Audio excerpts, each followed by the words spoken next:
ಶ್ರೀ ಆಂಜನೇಯ ಸ್ತೋತ್ರಂ.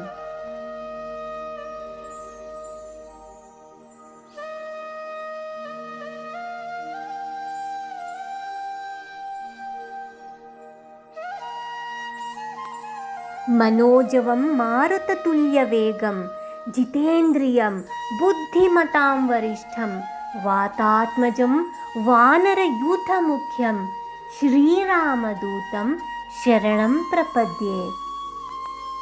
ಈಗ ಈ ಶ್ಲೋಕದ ಅರ್ಥ ಮತ್ತು ತಾತ್ಪರ್ಯಾರ್ಥವನ್ನು ನೋಡೋಣ. ಮನೋಜವಂ ಮಾರುತತುಲ್ಯ ವೇಗಂ. ಇದರಲ್ಲಿ ಮನೋಜವಂ ಎಂಬ ಪದಗುಚ್ಛದ ಅರ್ಥ ನೋಡೋಣ.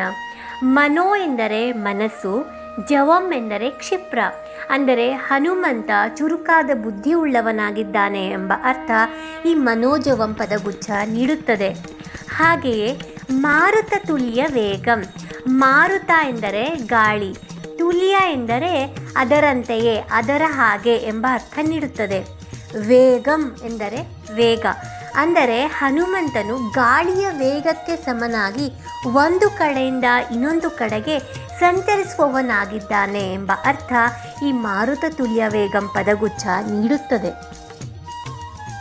ಜಿತೇಂದ್ರಿಯಂ ಬುದ್ಧಿಮತಾಂ ವರಿಷ್ಠಂ. ಈ ಪದಗುಚ್ಛದ ಅರ್ಥ ನೋಡೋಣ.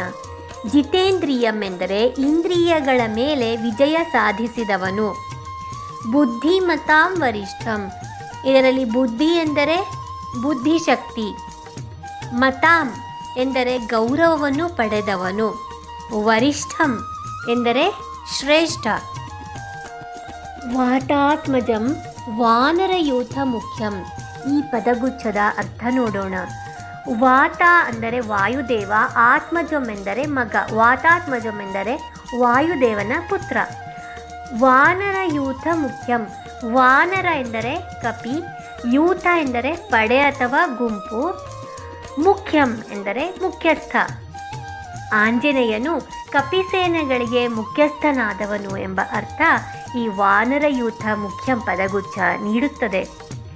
ಶ್ರೀರಾಮನ ಅವತಾರ ಸಮಯದಲ್ಲಿ ಶ್ರೀ ಹನುಮಂತನು ವಾನರ ಸೇನೆಗಳಿಗೆ ಮುಖ್ಯಸ್ಥನಾಗಿ ಶ್ರೀರಾಮನ ಸೇವೆ ಸಲ್ಲಿಸಿದವನಾಗಿದ್ದಾನೆ. ಶ್ರೀರಾಮದೂತಂ ಶರಣಂ ಪ್ರಪದ್ಯೆ. ಈ ಪದಗುಚ್ಛದ ಅರ್ಥ ನೋಡೋಣ. ಶ್ರೀರಾಮದೂತಂ ಎಂದರೆ ಶ್ರೀರಾಮನ ಬಂಟ, ಅಂದರೆ ಹನುಮಂತ. ಶರಣಂ ಪ್ರಪದ್ಯೆ. ಶರಣಂ ಎಂದರೆ ಅವನಲ್ಲಿ ರಕ್ಷಣೆಯನ್ನು ಪಡೆಯುವೆ.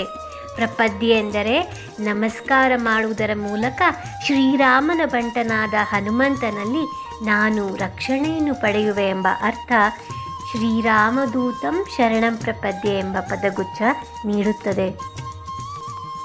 ಈ ಶ್ಲೋಕದ ತಾತ್ಪರ್ಯಾರ್ಥವನ್ನು ನೋಡೋಣ.